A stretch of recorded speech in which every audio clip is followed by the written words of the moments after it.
ষষ্ঠ শ্রেণীর সকল শিক্ষার্থীকে জানাচ্ছি আমার অনেক অনেক শুভেচ্ছা ও সালাম। আসসালামু আলাইকুম। আশা করি তোমরা অনেক ভালো আছো। আজকে আমি তোমাদের বাংলা ব্যাকরণ ও নির্মিতি এই বই থেকে দ্বিতীয় অধ্যায় ধ্বনিতত্ত্ব, এই ধ্বনিতত্ত্বের যে 72টি বহু নির্বাচনী প্রশ্ন আছে তার মধ্য থেকে এর আগের ভিডিওতে আমি 1 থেকে 31 পর্যন্ত বহু নির্বাচনী প্রশ্নের উত্তর করে দিয়েছিলাম। আজকে আমি বাকি 32 থেকে 72 পর্যন্ত এই বহু নির্বাচনীটির উত্তর করে দিচ্ছি। 32 নম্বর প্রশ্ন, জিভের সামনের অংশ পেছনে কুঞ্চিত বা বাঁকা হয়ে কোন ধ্বনি উৎপাদিত হয়? উত্তর হবে ক, প্রতিবেষ্টিত ধ্বনি। 33 নম্বর প্রশ্নের উত্তর, জিভের সামনের অংশ ওপরে গিয়ে শক্ত তালু স্পর্শ করে কোন ধ্বনি উচ্চারিত হয়? উত্তর ঘ, তালব্য দন্তমূলীয় ধ্বনি। 34 নম্বর প্রশ্ন, জিভ প্রসারিত হয়ে সামনের অংশ শক্ত তালু স্পর্শ করে কোন ধ্বনি উচ্চারিত হয়? উত্তর ঘ, তালব্য ধ্বনি। 35 নম্বর প্রশ্ন, জিভের পেছনের অংশ উঁচু হয়ে আলজিভের মূলের কাছাকাছি নরম তালু স্পর্শ করে কোন ধ্বনি উচ্চারিত হয়? উত্তর ক, জিহ্বামূলীয় ধ্বনি। 36 নম্বর প্রশ্ন, কণ্ঠনালীর মধ্যে ধ্বনিবাহী বাতাস বাধা পেয়ে উচ্চারিত ধ্বনিগুলো কি? গ, কণ্ঠনালীয়। 37 নম্বর প্রশ্ন, জিহ্বামূলীয় ধ্বনি কোনটি? উত্তর হচ্ছে ক, খ। 38 নম্বর প্রশ্ন, কণ্ঠনালীয় ধ্বনি কোনটি? উত্তর হচ্ছে গ, হ। 39 নম্বর প্রশ্ন, যে বাকযন্ত্র সচল তাকে বলে? সচল বাকপতঙ্গ, সক্রিয় উচ্চারক, নিষ্ক্রিয় বাকপতঙ্গ। উত্তর হবে গ, 1 ও 2। 40 নম্বর প্রশ্ন, যে বাকপতঙ্গ স্থির তাকে কি বলে? 1 সক্রিয় বাকপতঙ্গ, 2 নিষ্ক্রিয় উচ্চারক, 3 নিষ্ক্রিয় বাকপতঙ্গ। উত্তর গ, 1 ও 2। 41 নম্বর প্রশ্ন, কোনটি সক্রিয় উচ্চারক? কোনটি সক্রিয় উচ্চারক? ক, জিভের ডগা। 42 নম্বর, কোনটি নিষ্ক্রিয় উচ্চারক? খ, কোমল তালু। 43 নম্বর প্রশ্ন, উচ্চারণ রীতি অনুসারে ব্যঞ্জন ধ্বনিগুলোকে যা হিসাবে বিবেচনা করা হয় তা হলো: 1 স্পৃষ্ট অবলিক স্পর্শ, 2 ঘর্ষণজাত কম্পিত, 3 তাড়িত পার্শ্বিক নৈকট্যমূলক। উত্তর হবে ঘ, 1, 2 ও 3। মুখের মধ্যে ফুসফুস আগত বাতাস প্রথমে কিছুক্ষণের জন্য সম্পূর্ণ রুদ্ধ বা বদ্ধ হয় এবং এরপর মুখ দিয়ে বেরিয়ে গিয়ে উচ্চারিত ধ্বনিগুলোকে কি বলে? উত্তর খ, স্পৃষ্ট ধ্বনি বলে। 45 নম্বর প্রশ্ন, যেসব ব্যঞ্জন উচ্চারণের সময় বাতাস কেবল মুখ দিয়ে বের হয় সেগুলোকে কি ধ্বনি বলে? উত্তর খ, স্পৃষ্ট ধ্বনি। 46 নম্বর প্রশ্ন, ঘর্ষণজাত ধ্বনি আর কি ধ্বনি হিসাবে পরিচিত? উত্তর গ, শীষ ধ্বনি হিসাবে পরিচিত। 47 নম্বর প্রশ্ন, যে ধ্বনি উচ্চারণকালে জিভ কম্পিত হয় তাকে কি ধ্বনি বলে? উত্তর ঘ, কম্পিত ধ্বনি।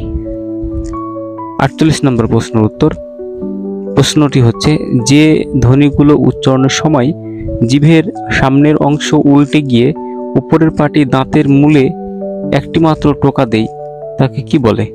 1 তাড়িত ধ্বনি, 2 টোকাজাত ধ্বনি, 3 পার্শ্বিক ধ্বনি।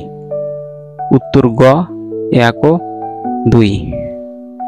49 নম্বর প্রশ্ন,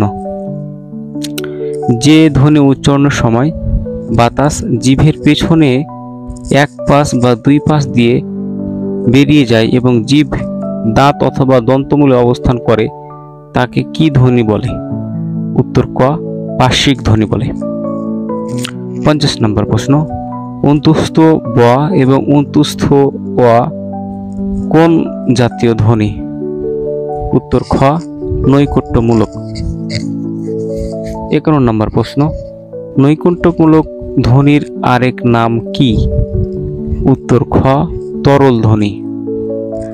52 নম্বর প্রশ্ন, স্বরযন্ত্রের ভেতরে কোন পতঙ্গ রয়েছে? 1 স্বররন্ধ্র, 2 স্বরতন্ত্র, 3 স্বরতন্ত্র। উত্তর গ, 1 ও 2। যে ব্যঞ্জন ধ্বনি উচ্চারণে মুখ দিয়ে অধিক বাতাস বের হয় ও নিচের চোয়ালের মাংসপেশিতে বেশি চাপ পড়ে সেই ব্যঞ্জনগুলোকে বলে? 1 মহাপ্রাণ, 2 অল্পপ্রাণ, 3 স্বল্পপ্রাণ। নিচের কোনটি সঠিক? উত্তর ক, মহাপ্রাণ। 54 নম্বর প্রশ্ন, ঘর্ষণজাত ধ্বনি কোনটি?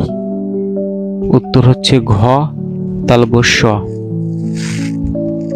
55 নম্বর প্রশ্ন, বাংলা ভাষায় মৌখিক স্বরধ্বনি কয়টি? উত্তর খ, 60টি। 56 নম্বর প্রশ্ন, বাংলা স্বরবর্ণ কয়টি? উত্তর ঘ, 11টি। 57 নম্বর প্রশ্ন, স্বরবর্ণের সংক্ষিপ্ত রূপকে কি বলে? উত্তর ক, কার বলে। 58 নম্বর প্রশ্ন, বাংলা ব্যঞ্জন ধ্বনি কয়টি? প্রশ্নটি ভালো করে দেখো, বাংলা ব্যঞ্জন ধ্বনি কয়টি? উত্তর ক, 33টি। 59 নম্বর প্রশ্ন, বাংলা ব্যঞ্জন বর্ণ কয়টি? বাংলা ব্যঞ্জন বর্ণ উত্তর গ, 39টি। 60 নম্বর প্রশ্ন, যেগুলো স্বতন্ত্র বর্ণ নয় তা হলো 1 বিসর্গ, 2 চন্দ্রবিন্দু, 3 অনুস্বার। উত্তর হবে গ, 1 ও 2।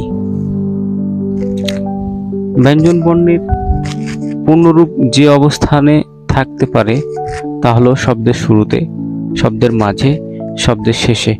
উত্তর ঘ, 1, 2 ও 3। ব্যঞ্জন বর্ণের সংক্ষিপ্ত রূপকে কি বলে? উত্তর গ, ফলা। 63 নম্বর প্রশ্ন, একই ব্যঞ্জন পরপর দুবার ব্যবহৃত হলে তাকে কি বলে? উত্তর ক, দ্বিত্ব ব্যঞ্জন বলে। 64 নম্বর প্রশ্ন, ব্যঞ্জন দ্বিত্ব ছাড়া সব ব্যঞ্জন সংযোগকে কি বলে? উত্তর গ, সাধারণ যুক্ত ব্যঞ্জন। 65 নম্বর প্রশ্ন, যুক্ত ব্যঞ্জন কত প্রকারের? উত্তর ক, 2 প্রকারের। 66 নম্বর প্রশ্ন, পূর্বের ও পরের ধ্বনির প্রভাবে ধ্বনির যে পরিবর্তন ঘটে তাকে কি বলে? তাকে বলে ধ্বনির পরিবর্তন। উত্তর ক। 67 নম্বর প্রশ্ন, ধ্বনির পরিবর্তন বা মিলন যখন স্বরধ্বনির মধ্যেই সীমাবদ্ধ থাকে তখন তাকে কি বলে? স্বরসন্ধি, ব্যঞ্জন সন্ধি, বিসর্গ সন্ধি। উত্তর হবে ক, কারণ স্বরধ্বনির সাথে স্বরধ্বনির মিলনে যে সন্ধি হয় সেটা হচ্ছে স্বরসন্ধি। 68, অ ধ্বনির পর আ ধ্বনি থাকলে উভয় মিলে কি হয়? এটা একটি সন্ধির সূত্র, এখানে উত্তর হবে গ, আ। হর্ষই ধ্বনির পর দীর্ঘই ধ্বনি থাকলে উভয় মিলে কি হয়? উত্তর ঘ, দীর্ঘ ই হয়। 70 নম্বর প্রশ্ন, ওয়া বা আ ধ্বনির পরে হর্ষ ই বা দীর্ঘ ই ধ্বনি থাকলে উভয় মিলে কি হয়? উত্তর হবে ক, এ হয়। 71 নম্বর প্রশ্ন, পরীক্ষা শব্দের সন্ধি বিচ্ছেদ কোনটি? উত্তর গ, পরি যোগ ইক্ষা। এখানে বানানটা লক্ষ্য করতে হবে। সন্ধির ফলে 1 উচ্চারণে স্বাচ্ছন্দ্য আসে, 2 শ্রুতি মাধুর্য বাড়ে, 3 ভাষা সংক্ষিপ্ত হয়। কোনটি উত্তর হবে? উত্তর হবে ঘ, 1, 2 ও 3।